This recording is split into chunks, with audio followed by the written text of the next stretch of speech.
গ্রামে দেখা দেয় ভয়ঙ্কর এক মাথাকাটা ভূতের আতঙ্ক, যে ভূত মডার্ন মেয়েদেরকে একে একে তার রাজ্যে নিয়ে চলে যেত। এই ভূতকে আটকাতে মানুষ, ভূত এবং নেকড়ে এক হয়ে যায়। দুষ্টু মিষ্টি মজার কাহিনী নিয়ে আজকের এই গল্পটি। নতুন নতুন মুভির এক্সপ্লেনেশন পেতে দ্রুত চ্যানেলটি সাবস্ক্রাইব করুন। আর হ্যাঁ, সময় এবং সুযোগ পেলে অবশ্যই অরিজিনাল ভার্সনটি দেখে নেবেন। তো কথা না বাড়িয়ে চলুন শুরু করা যাক আজকের মুভির এক্সপ্লেনেশন। শুরুতেই গ্রামের সামনে স্ত্রীর ভাস্কর্য দেখানো হয়, যার পাশেই লেখা ছিল, স্ত্রী আমাদের রক্ষা করো। ভূত স্ত্রী এই লেখা পড়েই চলে যায়। তবে দেখা যায় রাতের বেলা একটি মেয়ের ওপর মাথা কাটা একটি ভূত আক্রমণ করে এবং একটি পোর্টালের মাধ্যমে তার রাজ্যে তাকে নিয়ে যায়। পরের দিন দেখা যায় রুদ্র নামের একটি ব্যক্তির কাছে চিঠি এসেছে। যদিও সে ভেবেছিল হয়তো তার নামে কোনো প্রেমপত্র এসেছে, তবে চিঠি খুলে সে অন্য কিছুই দেখতে পায়। এরপর ভিকিকে শ্রদ্ধা ডাক দেয়। ভিকি প্রথমে ভাবে এটা তার কল্পনা, পরে আবার যখন শ্রদ্ধা তাকে ডাকে, এবার ভিকি সত্যি মনে করে নেয় এবং তার কাছে আসে, কথা বলতে থাকে। কিন্তু এক পর্যায়ে তার এই কল্পনা এক চর মেরে রৌদ্র ভেঙে দেয় আর বলে, চর যদি না দিতাম তাহলে হয়তো তুই আজকে আমাকে কিস করে বসতি। যাই হোক, এই চিঠিটা এসেছে আমার কাছে। চিঠির মধ্যে চাঁদেরি পুরাণের বিবরণ লেখা রয়েছে। তবে এই সত্য তারা আগে থেকেই জানতো, কিন্তু এবার এই চিঠির সাথে আরো একটি কাগজে লেখা ছিল, সে আসছে। তারা দুজনেই চিন্তায় পড়ে যায়, কে আসছে। এরপরে দেখা যায় ভিকির বাবা ভিকিকে বিয়ের জন্য প্রেসার দিচ্ছে। তবে ভিকি বিয়ে করতে রাজি হচ্ছে না। আসলে সে মূলত মনে মনে এখনো শ্রদ্ধার অপেক্ষায় আছে। ভিকির গ্রাম থেকে স্ত্রী ভূতকে তাড়াতে শ্রদ্ধা নামের একটি মেয়ে তাকে সাহায্য করেছিল। সেইখান থেকে এই শ্রদ্ধার সাথে তার পরিচয়। তবে স্ত্রী ভূতের কাছ থেকে যখন গ্রামের মুক্তি হয়ে যায়, এরপর থেকে আর শ্রদ্ধার সাথে ভিকির দেখা হয়নি। তাই আজও অপেক্ষায় রয়েছে ভিকি শ্রদ্ধার পথ চেয়ে। ভিকির বন্ধু বিট্টু একটি মেয়েকে পছন্দ করত। মেয়েটির নাম ছিল পিঙ্কি। পিঙ্কির আবার ঘুমের সমস্যা ছিল, যার জন্য ঘুমের আগে সে প্রায় সময় বিট্টুর গলায় গান শুনতে শুনতে ঘুমিয়ে যেত। আজকেও ঠিক এমন ভাবে ঘুম পড়িয়ে দিয়ে বিট্টু নিচে নেমে ভিকির সাথে কথা বলছিল। তখন দেখা যায় পিঙ্কির ঘরে সেই মাথা কাটা ভূত ঢুকে পড়েছে। পিঙ্কির মনে হচ্ছিল ঘরের মধ্যে কেউ একজন আছে। এর মধ্যেই ঘরের ভেতর সিটির আওয়াজ হয়, যার জন্য পিঙ্কি আরো আতঙ্কিত হয়ে যায়। এরপর সে হঠাৎ করেই তার পাশে কাটা মাথার ভূতকে দেখতে পায়। পিঙ্কি চিৎকার করে দৌড়ে গিয়ে ওয়াশরুমের দরজা লক করে দেয়, আর সেই ভূত তো দরজায় জোরে জোরে আওয়াজ করতে থাকে। পিঙ্কির চিৎকারের আওয়াজ তার পরিবার অন্যদিকে বাইরে থেকে ভিকি এবং বিট্টু শুনতে পেয়ে দৌড়ে ঘরের ভেতরে আসে। তখন দেখা যায় পুরো ঘর এলোমেলো এবং দেয়াল ভাঙা। পুরো এলাকার লোক দ্রুত পিঙ্কিকে খুঁজতে থাকে। রাস্তায় রুদ্র সাহেব বড় পায়ের ছাপ দেখতে পায়, যার জন্য বলতে থাকে এটা হয়তো কোনো দানবের পায়ের ছাপ। কোনো দানবই হয়তো পিঙ্কিকে নিয়ে গিয়েছে। তখন পাশ থেকে একটি লোক বলে ওঠে, মাথা কাটা একটি ভূত নিয়ে গিয়েছে। কেউ তার কথা বিশ্বাস করতে না চাইলে লোকটি তখন পিঙ্কির পায়ের একটি মোজা দেখায়, যেটা দেখে সকলেই বুঝতে পারে এই লোকটার কথা সত্যি। গ্রামের সবাই এ বিষয় নিয়ে নানা কথা বলছিল। তখন ভিকি খেয়াল করে অন্য একটি রাস্তায় কেউ একজন দাঁড়িয়ে রয়েছে। ভিকি তার পিছু করতে করতে পুরনো ভাঙা বাড়িতে ঢুকে পড়ে। এক পর্যায়ে ভিকি ভয়ে ভাবতে থাকে হয়তো সেই ভূত স্ত্রী আবারও জাগ্রত হয়েছে। এবার সে মেয়েদেরকে নিয়ে যাচ্ছে, তাই তার কাছে ক্ষমা চাইতে থাকে। তবে তখন দেখতে পায় সেখানে শ্রদ্ধা এসেছে। ভিকি এবারও শ্রদ্ধাকে কল্পনা ভাবে। একে একে তার পরিচিত নাম বলতে থাকে, হয়তো তারা এসেছে, কিন্তু কল্পনায় সে শ্রদ্ধাকে দেখতে পাচ্ছে। শেষমেশ ভিকি বলে ওঠে, নাও আমাকে চর লাগাও, না হলে হয়তো আমি তোমার আসল চেহারা দেখতে পাবো না। বাস আর কি, প্রেমিকার হাতে একটি কষা চর খায় ভিকি। তবে এত জোরে চর খেয়েও ভিকির মনে ব্যথা লাগে না, কারণ এটা তো তার প্রেমিকাই ছিল। উফ, কত বছর পর না জানি দেখা তাদের। ভিকি তো খুশিতে শেষ। ভিকি তো তার মনের কথা বলতে থাকে শ্রদ্ধাকে। শ্রদ্ধা তাকে থামিয়ে দিয়ে বলে, এসব কথা আমরা পরে আলোচনা করব, এখন জরুরি কথা বলতে এসেছি। এই কয়েকদিন গ্রামে যত মেয়ে গায়েব হচ্ছে, তাদেরকে কে নিয়ে যাচ্ছে আমি জানি। ভিকি বলে, কে নিয়ে যাচ্ছে? শ্রদ্ধা বলে, সেই ব্যক্তি যিনি স্ত্রীকে মেরে ফেলার পর স্ত্রী ভূত হয়ে গিয়েছিল। এই জন্য গ্রামকে যখন স্ত্রী ভূত ছেড়ে দেয়, তখন সেই ব্যক্তি আবার চলে আসে। এরপর আমরা দেখি ভিকি রুদ্র সাহেবের কাছে এসে চিঠির ব্যাপারে জিজ্ঞেস করছে, কারণ এই চিঠির মাধ্যমেই মাথা কাটা ভূতের রহস্য উদ্ঘাটন করা যাবে। এই চিঠির মাধ্যমে জানা যায় স্ত্রীকে হত্যা করেছিল চন্দ্রবান, যার শরীর ছিল দানবের মতো। সে খুব অহংকারী ব্যক্তি ছিল, খুব আরামায়েশে জীবন চলতো তার। সে প্রচুর পরিমাণে লাল পানি খেত। তার চিন্তা ভাবনায় মেয়েদের কাজ ছিল ঘর ঝাড়ু দেওয়া, রান্না বান্না করা, বাসন মাজা, এইসব। আর রাতে ভোগ্য জিনিস ছিল মেয়েরা। এই চন্দ্রবাণী এক কাপড়কে জ্বলন্ত পুড়িয়ে মেরে ফেলেছিল। তখন মৃত্যুর পর স্ত্রী ভূত হয়ে এসে চন্দ্রবাণের গলা কেটে ফেলে এবং তার সহকর্মীদেরও গলা কেটে মাটির তলে পুঁতে রাখে। অর্থাৎ স্ত্রী যখন এই গ্রামকে ছেড়ে দিল, এরপরেই সেই গলাকাটা ভূতের আবির্ভাব হলো। বিট্টু বলে ওঠে, এসবের ব্যাপারে তোমাকে কে বলেছে? ভিকির তো লজ্জায় মুখটা লাল হয়ে যায়, আর সে বলে ও চলে এসেছে এবং ওই আমাকে বলেছে। বিট্টু বলে, সবে যখন বলেছে তাহলে আমাদের পিঙ্কিকে কোথায় রেখেছে সেটা জিজ্ঞেস করনি? ভিকি উত্তর দেয়, ইস, এ কথা তো জিজ্ঞেস করতে আমার মনে নেই, তবে এর পরের বার যখন দেখা হবে অবশ্যই জিজ্ঞেস করব। এই বলেই কল্পনায় ভিকি শ্রদ্ধাকে দেখতে থাকে। তবে এক পর্যায়ে দেখা যায় কল্পনায় শ্রদ্ধা ভূত হয়ে ভিকির আঙুলে কামড় দিয়ে বসে। ভিকি তো ভয় চিৎকার করতে থাকে। বিট্টু আর রুদ্র সাহেব কাছে এসে কাউকে দেখতে না পেয়ে বুঝতে পারে সে আবারও কল্পনা করছিল। বিট্টু বলে ওঠে, এমনটাই যদি হতে থাকে আর কিছুদিন পর তোকে পাগলাখানায় দেখতে পাবো। ভিকি তো রেগে বলে ওঠে, এগুলো কল্পনা নয়, এটা বাস্তব ও সত্যিই আছে। এরপর তারা আলোচনায় এটা সিদ্ধান্ত নেয়, এই মাথা কাটা ভূতকে শেষ করতে পারবে একমাত্র স্ত্রী ভূত। এখন স্ত্রী তো চলে গিয়েছে, তাকে কিভাবে আনা যায়? ভিকি জানায়, একজনের মাধ্যমে আমরা আবার স্ত্রীকে ডাকতে পারবো।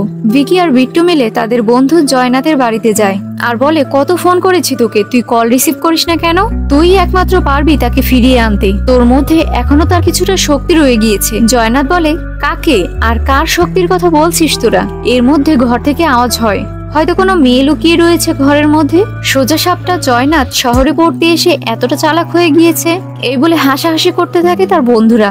এক পর্যায়ে বলে, চল আমরা গিয়ে ভাবিকে দেখে আসি। তবে রুমের মধ্যে গিয়ে দেখে সেখানে একটি ভয়ানক নেকড়ে। বিট্টু আর ভিকি তো তাদের ভাবিকে দেখে ভয় শেষ। নেকড়ে সেখান থেকে চলে যায়। জয়নাথ বলে, দেখলে তো, তোদের জন্য ও চলে গেল। ভিকি বলে, এত সহজ সরল ছিলি তুই, কবে থেকে এত পরিবর্তন আসলো তোর? জয়নাথ বলে, সময়ের সাথে সাথে সবকিছুই পরিবর্তন হয়ে গিয়েছে। বিট্টু তখন বলে, তোকে স্ত্রীকে খুঁজে আনতে হবে। জয়নাথ তো ভয় পেয়ে যায়, বলে ওঠে, আরে তোরা পাগল হয়ে গিয়েছিস, এটা কিছুতেই সম্ভব না। পরিস্থিতি বিপরীত দেখে ভিকি বুদ্ধি করে জয়নাথকে বোঝায় স্ত্রী খোঁজার নাটক করতে হবে। এই নাটকটি রুদ্র সাহেবের আন্ডারে হবে। নাটক করার কথা শুনে জয়নাথ রাজি হয়ে যায়। এরপর ভিকি বিট্টুর সাথে গ্রামে চলে আসে জয়নাথ। জয়নাথকে দেখে তার মা তো খুশি হয়ে যায়, তবে পরক্ষণেই মনে পড়ে তার ছেলে হঠাৎ করে কেন গ্রামে আসলো। জয়নাথ জানায় ভিকি বিট্টু তাকে নিয়ে এসেছে। এই কথা শুনেই জয়নাথের মা তাদের তাড়া করতে থাকে। সারাদিন তিন বন্ধু মিলে অনেক মজামাস্তি করে। রাতের বেলা রুদ্র সাহেবের বাড়িতে চলে আসে। জয়নাথ রুদ্র সাহেবকে জিজ্ঞেস করে, নাটকের বিশেষ ভূমিকা কখন কিভাবে করব? রুদ্র সাহেব তো অবাক হয়ে যায়। বিট্টু তখন বলে, জয়নাথ, তোকে এখানে আমরা খুব গুরুত্বপূর্ণ একটা কাজ করাতে এনেছি। আমাদের গ্রামে স্ত্রী তো চলে গিয়েছে, তবে এবার ভয়ানক মাথা কাটা ভূত বিট্টুর গার্লফ্রেন্ডকে তুলে নিয়ে চলে গিয়েছে। জয়নাথ বলে, অসম্ভব, এ কথা আমি বিশ্বাস করি না। ভয়ঙ্কর মাথা কাটা ভূত থাকতেই পারে, তবে বিট্টুর গার্লফ্রেন্ড আছে এ কথাও বিশ্বাস করা যায় না, কোনোভাবেই সম্ভব না। রুদ্র সাহেব বলে, এই দুনিয়ায় অনেক অসম্ভবই সম্ভব হয়ে যায়। যেহেতু বিট্টুর গার্লফ্রেন্ডকে ভয়ানক মাথা কাটা নিয়ে গিয়েছে, তাকে ফিরিয়ে পাওয়ার জন্য স্ত্রীকে আবারও ফিরিয়ে আনতে হবে। তার জন্যই তোকে সাহায্য করতে হবে আমাদের। অনেক কষ্টে জয়নাথকে তারা সকলে মিলে রাজি করায় আর সেই পুরোনো ভাঙা বাংলোতে চলে যায়। সকলে মিলে স্ত্রীকে খুঁজতে থাকে। এক পর্যায়ে স্ত্রীর এক মূর্তির সামনে এসে দাঁড়ায়। ঠিক তখনই পিছন থেকে জয়নাথকে কেউ একজন টেনে নিয়ে যায়। পরক্ষণে সকলে মিলে জয়নাথকে দেখতে পায় দেয়ালের উপর ঝুলে থাকতে। সবাই তাকে চিৎকার করে নামানোর চেষ্টা করে। এর মধ্যে জয়নাথ উপর থেকে ঠাস করে পড়ে যায়। শ্বাস প্রশ্বাস আটকানো দেখে রুদ্র সাহেব বডি চেক করে বলে, জয়নাথ আর নেই। বাকি দুই বন্ধু তো কান্নায় ভেঙে পড়ে। তবে দেখা যায় হুট করে জয়নাথ উঠে বসেছে এবং চিৎকার করে দৌড়ে পালাতে শুরু করে। মাঝখানে ভিকি তাকে জড়িয়ে ধরে বলে, তুই বেঁচে আছিস? আমরা তো ভয় পেয়ে গিয়েছিলাম। জয়নাথ বলে, এসব কথা বলার এখন সময় না, ও আসছে। এলাকার সবাই মিলে আলোচনা সভা বসায়। মহিলারা বলে ওঠে, ভূতকে আটকানোর জন্য আমরা দেয়ালে লিখতাম, ওই স্ত্রী কাল এসো। তাহলে এই পুরুষ ভূতকে আটকাতে কি আমরা লিখবো, ও পুরুষ কালকে এসো? আমাদের রুদ্র সাহেব বলেন, আরে বোন আমার, স্ত্রী ভূত তো পড়ালেখা জানতো, সে পড়তে পারতো, কিন্তু মাথা কাটা ভূত তো অশিক্ষিত, সে তো ঘরের ভেতর ঢুকেই সকলকে নিয়ে যায়। তবে হ্যাঁ, এখন পর্যন্ত যে সকল মেয়েদের নিয়ে গিয়েছে এদের মধ্যে একটা জিনিস কমন, সেটা হচ্ছে এই সকল মেয়েরাই সবকিছুতে সোচ্চার, অর্থাৎ মডার্ন মেয়েদেরই টার্গেট করছে। এরপর থেকেই গ্রামের সকল মহিলারা এই বিষয়ে অ্যালার্ট হয়ে যায়। গ্রামের সকল মহিলারা ভিকিকে রিকোয়েস্ট করে, যেহেতু স্ত্রী ভূতকে ভিকি তাড়িয়ে দিয়েছিল, সেহেতু এবার যেন ভিকি কোনো একটা ব্যবস্থা করে। ভিকি তাদের কথার জালে এক পর্যায়ে ফেসে গিয়ে বাধ্য হয়ে রাজি হয়ে যায়। শ্রদ্ধাও তাকে মাথা কাটা ভূতের সাথে লড়াই করতে বলে। তখন ভিকি ভয়ে ভয়ে বলে, আরে আমি ওর সাথে লড়বো কিভাবে? তুমি নিজেই তো তোমার ম্যাজিক্যাল ব্রেনের পাওয়ার দিয়েও ওর সাথে লড়াই করতে পারোনি। শ্রদ্ধা তখন ভিকিকে একটি অস্ত্র দিয়ে বলে, বুকে সাহস নিয়ে এই অস্ত্র দিয়ে তুমি ভূতের মাথায় আঘাত করবে। তুমি যখন স্ত্রীকে আটকাতে পেরেছো তখন মাথা কাটা ভূতকেও তুমি শেষ করতে পারবে। এরপর তারা প্ল্যান করে কিভাবে মাথা কাটা ভূতকে তাদের ফাঁদে ফেলবে। যেহেতু প্রথমবার এই গ্রামে একটি অনুষ্ঠানের দিন মাথা কাটা ভূতের অস্তিত্ব পাওয়া যায়, সেহেতু রুদ্র সাহেব বলেন তার একজন পরিচিত নর্তকী আছে যার মাধ্যমে একটি নাচের ফাংশন অনুষ্ঠিত হবে। হয়তো সেখানেই মাথা কাটা ভূত চলে আসতে পারে। বিট্টু বলে ওঠে, তবে এই পরিবেশে আমাদের জন্য কে মূর্তি আসবে? রুদ্র সাহেব বলেন, তোমাদের জন্য না, আমার জন্য। এরপর তারা সকলে মিলে সেই নর্তকীর কাছে চলে যায় যার নাম ছিল সোহা। তবে সোহাকে দেখি তো তাদের তিন বন্ধুর হুশই উড়ে যায়। রুদ্র সাহেব সোহাকে বলে, তোমার সাহায্যের খুব প্রয়োজন আমার। সোহা বলে, জীবন যদি চাও তাও দিতে রাজি আছি। রুদ্র সাহেব বলে, আমাদের গ্রামের একটি ফাংশনে তোমাকে নাচতে হবে। সোহা বলে, সত্যি সত্যি জীবন চেয়ে বসলে? আসলে গ্রামের খবর তো চারিদিকে ছড়িয়ে পড়েছে যে মাথা কাটা ভূত স্মার্ট মেয়েদেরকেই টার্গেট করছে। রুদ্র সাহেব বলেন, আমি যতদিন বেঁচে আছি তোমার কোনো ক্ষতি হতে দেব না আমি। সোহা রুদ্র সাহেবের কথায় রাজি হয়ে যায়। আর তো এলাকায় নাচের অনুষ্ঠান বসে। তবে সেই অনুষ্ঠানে শ্রদ্ধা ছিল না, কোনো একটা কাজে ছিল সে। সকলে মিলে তো মজা মাস্তি করতে থাকে। রুদ্র সাহেব জয়নাথকে বলে, চেষ্টা করে দেখতো মাথা কাটা ভূত আসছে কিনা। জয়নাথ চোখ বন্ধ করতেই দেখতে পায় মাথা কাটা ভূত চলে এসেছে, আশেপাশে কোথাও রয়েছে। এর মধ্যেই লাইট চলে যায়, সবাই আতঙ্কে পড়ে যায়। ভিকি সকল পুরুষ লোককে বলে সোহাকে চারিদিকে ঘিরে ফেলতে, আর ভিকি সামনের দিকে এগোতে থাকে। ছাদের উপর থেকে সকল কিছুই জয়নাথ এবং রুদ্র সাহেব চুপচাপ দেখছিল। ভিকি সামনে এগিয়ে এপাশ ওপাশ কাটা মাথা না দেখতে পেয়ে দানবের শরীরকে জিজ্ঞেস করে, আরে তোমার মাথা কোথায় গিয়েছে? না মানে মাথা ছাড়া তুমি কিভাবে দেখছো? চলে যাও, তা না হলে কিন্তু আমি তোমাকে মেরে ফেলবো। এই বলেই ভিকি মারতেই যাবে, ঠিক তখনই দানবের মাথার সামনে আসে আর এক ঝটকায় ভিকি নিচে পড়ে যায়। দেখা যায় সেখানে থাকা সকল ব্যক্তিকে দানবটি নিজের বশ করে নিয়েছে, যার জন্য সকল পুরুষ একে একে সরে যায় এবং সোহাকে দানবটি সেখান থেকে টেনে হিঁচড়ে নিয়ে যায়। রুদ্র সাহেব দূর থেকে সবকিছুই দেখে, কিছু না করতে পেরে সে বেহুশ হয়ে যায়।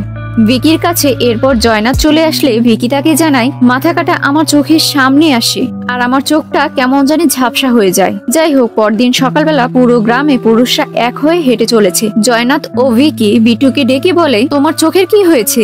বিট্টু বলে, আমার চোখ খুলে গিয়েছে। জয়নাথ জানায়, তোমার চোখ বদলে গিয়েছে। বিট্টু বলে, তাহলে তোমরাও বদলে যাও আমার মতো, না হলে তোমাদেরও 12টা বেজে যাবে।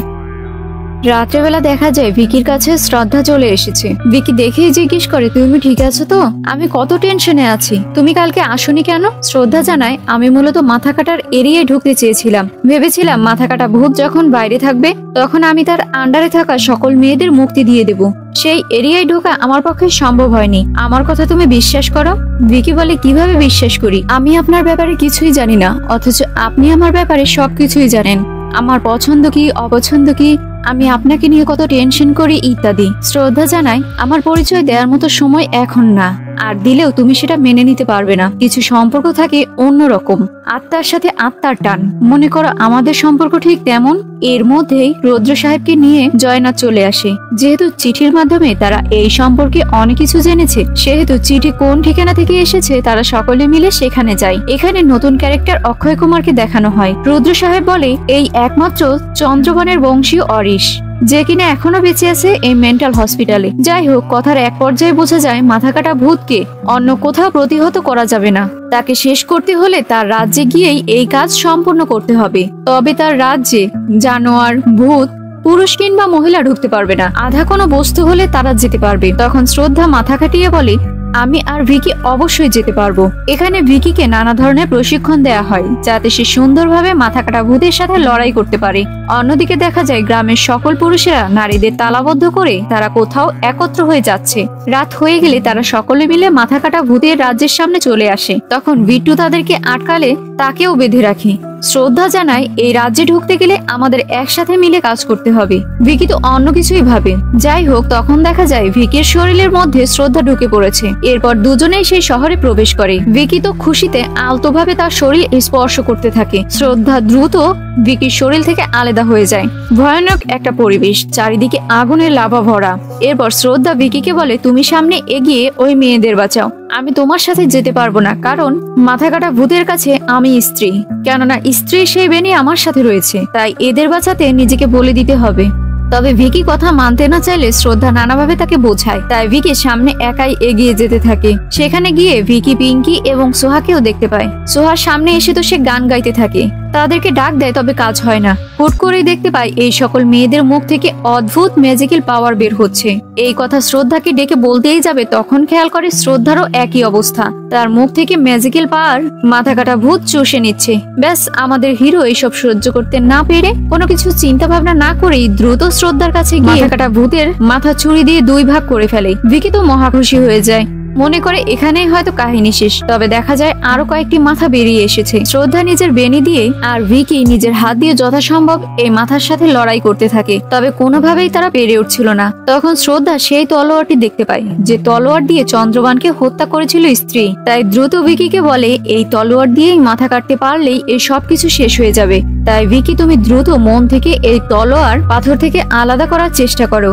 ভিকি তলোয়ার আলাদা করতে গেলে সে কোনোভাবেই পারছিল না। তখনই মাথা কাটা ভূত তাকে তাড়া করলে সে একটি পাথরের মধ্যে লুকিয়ে পড়ে। অন্যদিকে মাথা কাটা শ্রদ্ধার উপর আক্রমণ করে বসে। তখন সেখানে নেকড়েটি চলে আসে। এটা আসলে ইচ্ছাধারী নেকড়ে, যার পাওয়ার অনেক। এই নেকড়ে একে একে সকল মাথাকে প্রতিহত করে ফেলে। তবে তখনই মাথা কাটার সেই দানবীয় শরীর চলে আসে, নেকড়েকে এক ঝটকা দিয়ে ফেলে দেয়। শ্রদ্ধা তার বেনি দিয়ে এই দানবকে আটকানোর চেষ্টা করে। অন্যদিকে ভিকি ছুরির আঘাত করে, তবে ছুরির 1 ইঞ্চিও দানবের শরীরে প্রবেশ করে না। মাথা কাটা ভূত যখন ভিকিকে ফেলে দিয়ে শ্রদ্ধার গলা চিপে ধরে, শ্রদ্ধা কষ্টে মা বলে চিৎকার করে ওঠে। তখনই স্ত্রী সেখানে চলে আসে। স্ত্রী মাথা কাটা ভূতের সাথে লড়াই করতে শুরু করে। অন্যদিকে শ্রদ্ধা ভিকিকে বোঝায়, এই অস্ত্র শুধুমাত্র তুমিই বের করতে পারবে, আর এই অস্ত্র দিয়েই শত্রুর মোকাবেলা করতে হবে আমাদের। শেষমেশ ভিকি মন থেকে অস্ত্রটি ধরার সাথে সাথে পাথর থেকে বেরিয়ে আসে। অস্ত্রটি ভিকি স্ত্রীর কাছে ছুড়ে দেয়, আর স্ত্রী অস্ত্রটি নিয়ে এই মহাদানবীয় ভূতের বিনাশ করে। সাথে সাথে গ্রামের সব মানুষ স্বাভাবিক হয়ে যায়। আর দেখা যায় স্ত্রীকে শ্রদ্ধা বলছে, মা তুমি এখান থেকে চলে যাও। এরপর সেই ভয়ঙ্কর রাজ্য থেকে একে একে সোহা, পিঙ্কি আর অনেক মহিলা বেরিয়ে আসে। পরদিন দেখা যায় শ্রদ্ধা ভিকিকে জানায় এই স্ত্রী তার মা। ভিকি বলে, স্ত্রী তো অনেক বছর আগে মারা গিয়েছে, তাহলে তুমি এত বছর? শ্রদ্ধা বলে, হ্যাঁ, আমিও একটি আত্মা। আমি আমার মায়ের আত্মার মুক্তি দেওয়ার জন্যই এই গ্রামে এসেছিলাম। ভিকি বলে, কোনো সমস্যা নেই, আমরা অ্যাডজাস্ট করে নেব। তারপর তুমি আমার কাছে থেকে যাও না প্লিজ। কিন্তু শ্রদ্ধা জানায় এটা সম্ভব না। তুমি আমাকে মন থেকে স্মরণ করলে আমি তোমার সাথে আবার দেখা দেব। আর সবশেষে ভিকির কানে শ্রদ্ধা তার আসল নাম বলে দেয়। অপরদিকে দেখা যায় অক্ষয়ের কাছে মাথা কাটা ভূতের অস্তিত্বের শেষকৃত্যের ঘটিটি এসেছে। ঘটিটির মুখ খোলার সাথে সাথে সম্পূর্ণ অক্ষয়ের শরীরে প্রবেশ করে, আর অক্ষয়ও দানবের রূপে ভয়ঙ্কর ভাবে রূপান্তরিত হয়। মুভির শেষে আমরা দেখি নেকড়ে নিজের আসল রূপে ফিরে এসেছে এবং সেও শ্রদ্ধার প্রেমে পড়ে গিয়েছে। আর এখানেই শ্রদ্ধাকে নিয়ে 2 নায়কের কল্পনার রাজ্যে তারা এনজয় করতে থাকে। সো ভিউয়ার্স, মুভিটি ভালো লাগলে অবশ্যই লাইক, কমেন্ট, শেয়ার এবং সাবস্ক্রাইব করবেন। ধন্যবাদ।